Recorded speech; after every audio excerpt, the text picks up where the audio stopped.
Yo, it's me, Eustace. I've been revived by the Lord and Savior, Jesus Christ. I went to Mexico and caught tuberculosis. Like Arthur Morgan, I thought I was dead. I was ready to turn up on the side of the mountain. Luckily, I'm Haitian, so I used voodoo magic to cancel the illness, because that illness was eating my cheeks. He was giving me them hands. But you know what else has hands? Hunterxhunter, Yorknew City Arc. We had Kurapika pulling up for the fade with a shovel. We had Krollo fighting off one of the craziest jumpings in all of anime. And Gon and Killua got kidnapped. It was a wild arc, bruh. So stick around to the end, but I just want to say thank you so much for an amazing 2024. I hope I can keep making you happy with my videos, and I hope 2025 is a year we go big. So Gon and Killua continue trying to find Jing, and their biggest hint was an audio recording he left behind. Hey, bitch ass nigga, where you at then?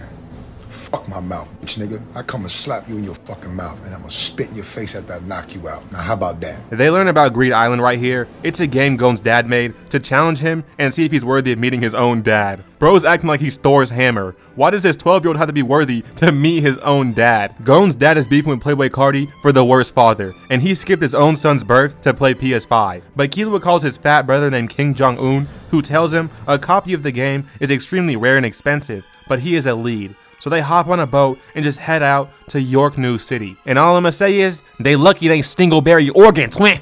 Switch your ass. Now you come in on chicken with me, boy. Do it to you, twin. Slime your ass out, twin. Meanwhile, Kurapika's trying to join the mob as a bodyguard, and he's with the Chuz. You know what I'm saying? The chopped huz. This dude or girl is so ugly, I can't even tell if the bitch is a girl or not. You know what I'm saying? Like, did she sneak on planet Earth? This is a whole alien right here.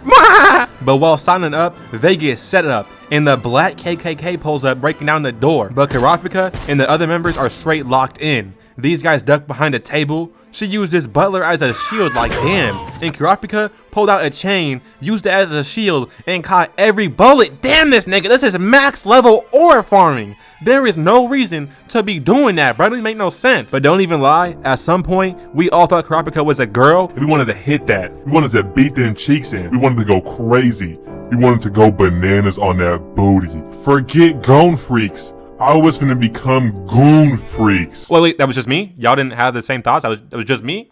Alright then. Kurapika starts jumping around, dodging all these bums, while the rest of them start throwing hands, wasting all their time and energy. Because Kurapika realizes it's one of the bodyguards inside doing an inside job. Call them off right now. It's like those guys that help you look for your phone, but they stole it the whole time. Like, damn, the nerve of you, bro. The reason Kurapika's joining this group is because he wants his Scarlet Eyes and information on the Phantom Troupe, because they smoked his whole entire village and family. Like, damn, they moving wild. But this is where Gon and Killua learn about the auction, selling Greed's Island at 8 billion Jenny. So safe to say, they need to earn some bread, bro. They are broke. Meanwhile, Kurapika meets the boss hiring him, and it's some girl named Neon that can predict the fate of others with 100% accuracy. The Phantom Troupe also meet up together because they're headed to the auction. They finna hit a lick. It's some easy bread for them. In the city of Yorknew, Gon and Killua run into Leorio, and you know him, bruh. He got that bag on him, that briefcase, you know what I'm saying? He's gonna get them some bread. They had this man on the side of the road, arm wrestling for money. And it was going well. He was stomping grown men like nothing. But if you're asking me, he could have went to the casino instead and gambled all his money, because 99% of gamblers quit before their big win. He would have guaranteed to eventually double his money and be rich. But then this girl pulls up, and Zooey Mama, goth girl mommy from the Phantom Troupe, and she's actually strong. Gon had to give it everything he got just so he could beat her. If it was me, I would have started just licking her hand as fast as possible, but not everyone's real like me. Kurapika and the living abortion start watching over the auction house, waiting for the Phantom Troupe or any potential thieves. But somehow, the Phantom Troupe was already inside, and they're the announcers. But today they're announcing everyone's death. They start shooting up the place like a white kid at school, even smoked one of the bodyguards from Kurapika's group. The rest try to run out the door like, come on bro, this is too obvious. They got cracked with a vacuum.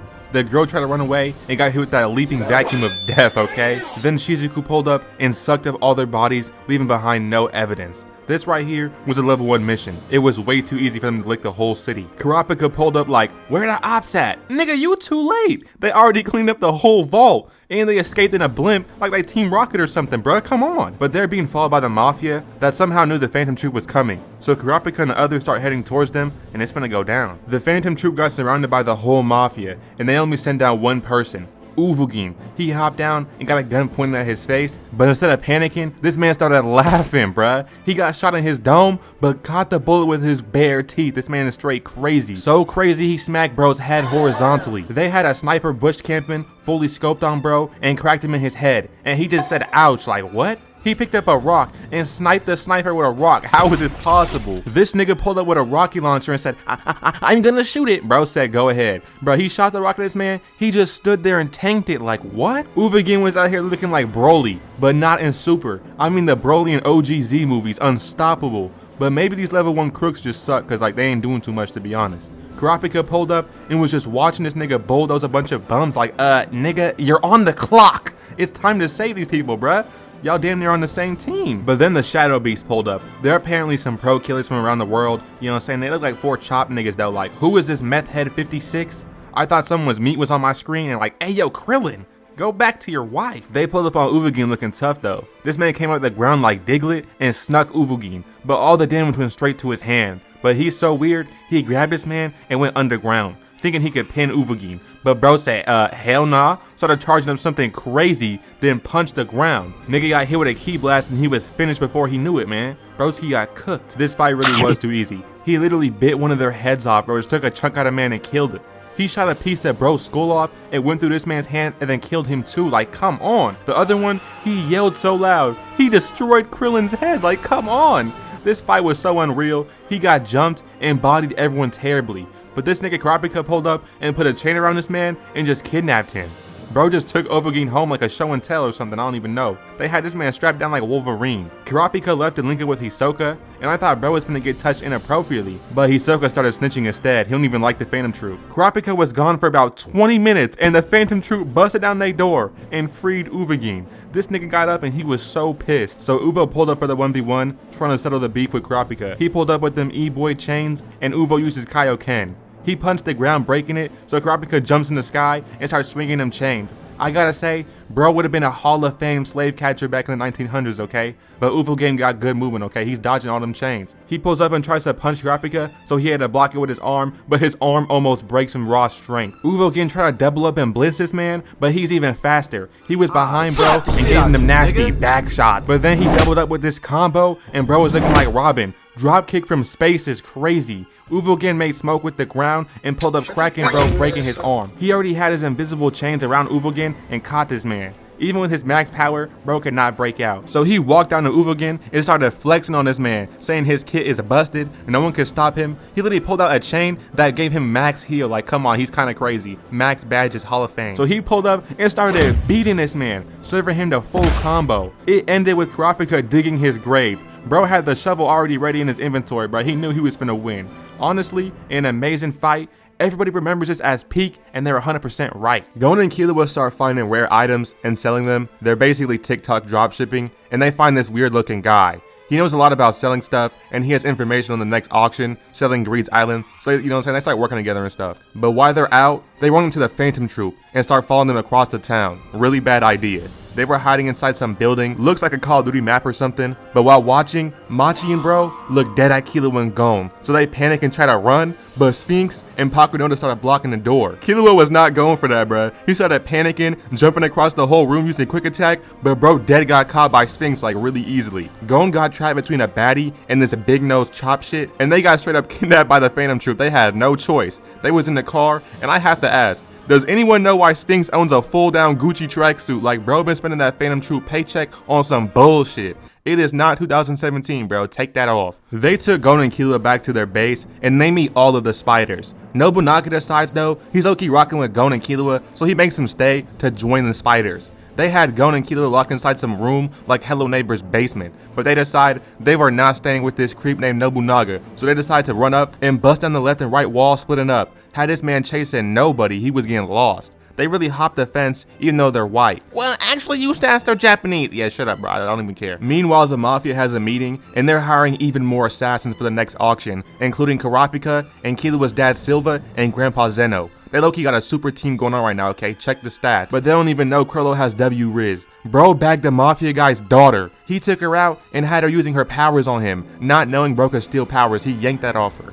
Then he goes to take her to the auction, and in an instant, he knocks her out like, oh no, someone help my girl. She looked at Eustace, now she's blind from his amazing beautiful shine. Then he goes to the rooftop, and bro was looking mad creepy. He hopped out from behind a dead body and asked for the fade. All this while the Phantom Troupe was outside, treating Yorknew like New York City, bruh. Prime K-Flock was outside. They was shooting and killing everyone. Bro drove his car into the police officers like, what is happening, bruh? They was treating the place like a GTA online server. They was doing whatever they wanted. But it cut back to Krollo in his fight, and he off-screened this man. He was being eaten by fish that keep you alive while eating you. Then Krollo dropped the curtains and started hitting a 10 out of 10 pose. Bro should have been a model, not a villain, okay? Like, this right here was hard like a Spider-Man movie cover. You get what I'm saying, bro? This pose was tough. Gon and Killua called Kurapika, and they're like, hey, twin, we got the jump on the Phantom Troupe. Let's work together. But bro was not feeling it. He does not rock with them like that. But then it cuts to Zeno and Killua's dad, Silva, and they find Krollo. They need to handle their business. So they walk down on him and straight teleport.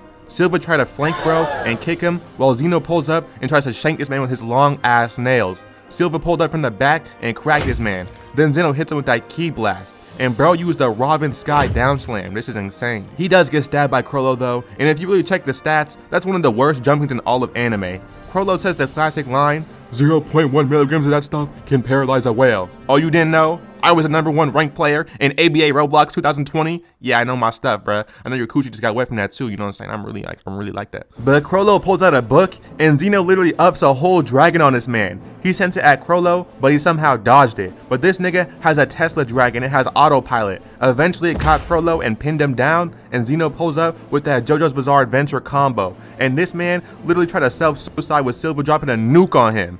And then bro's phone starts ringing, and he's like, hold on, y'all. The people that hired me, they just died. I ain't getting paid no more, so we finna dip. No hard feelings. Like, bruh, come on now. Like, there's no way Krollo don't just sneak y'all on the way out, bruh. Like, come on. Y'all just jumped this man, and you just finna leave now because you ain't getting no bread? The auction's still running somehow with all that chaos going on, but what they don't know is that Phantom Troupe was already inside the function, bruh. They make fakes of all the rare goods and swap them out to be sold. It turns out the troupe also faked their dead bodies, and that's why the auction felt safe enough to stay running. The next day, Kurapika tells Gon and Killua there's no need for them to team up no more because the troupe is dead and they can chill out now. It's safe outside. But as you know, they're still alive and they're actually chilling because Krollo's using his new abilities to see their future. In the future, and looking good for most of the troupe. Apparently, 5 of their members are gonna be dead in the next week. But then Hisoka texts Kurapika and says, lol nigga, the bodies are fake. Honestly, he should have known them bums did not kill the Phantom Troupe, bro. Like, after seeing Uvogin's hands, them niggas is like that. At this point, everyone's tired of those damn thugs known as the Phantom Troupe. Their demons running rabid. So Kurapika decides to finally work with Gon, Killua, and Leorio. They have a plan. This is exactly how it played out, okay? Killua was with Melody, following the Phantom Troupe, and it's kind of wild to think that they're just walking down the street like last night they was not wreaking havoc, blowing up the city for fun, having a good old time, okay? But Kurapika's in the car with Gon and Leorio, following Killua a little ways behind. The Phantom Troupe start booking it down the street, but it's rush hour, so they're better off chasing them down, and Kurapika and Gon hop out to follow the Phantom Troupe. So they're chasing them down the street, and they're about to fight, but Gon and Killua decide to pop out and play it off. They get kidnapped once again. They get taken back to the lobby of a hotel, and it's not looking good for the boys. But then the lights turn off, and they jump Hakunoda with some crazy form, bruh. They jumped her in the dark, but ended up losing the fight somehow. There is mad troop members there though, so I don't even blame them. But they didn't even notice, during the fight, Kurapika kidnapped Krollo, and now their boss is missing. They go to meet at the airport for a hostage swap, and he puts chains inside of Krollo's heart, stopping him from using Nen, then puts a chain inside Pakunoda's heart, stopping her from being around troop members or even talking to them. They go out and trade Krollo for Gon and Killua. So basically, everything I just covered was for nothing. But after they leave, Hisoka reveals he wants to fight Krollo. But y'all know how this freaky nigga works, okay? He only wants to fight at your maximum strength. So when he found out that Krollo was weakened, bruh, he got blue balls. He was going all sad. Anyways, that was the Yorknew City arc, kind of simplified. Thank you guys for watching. I'm trying to be more consistent, you know what I'm saying? I don't feel like doing no longer videos right now, I'm not gonna lie though. See you guys later.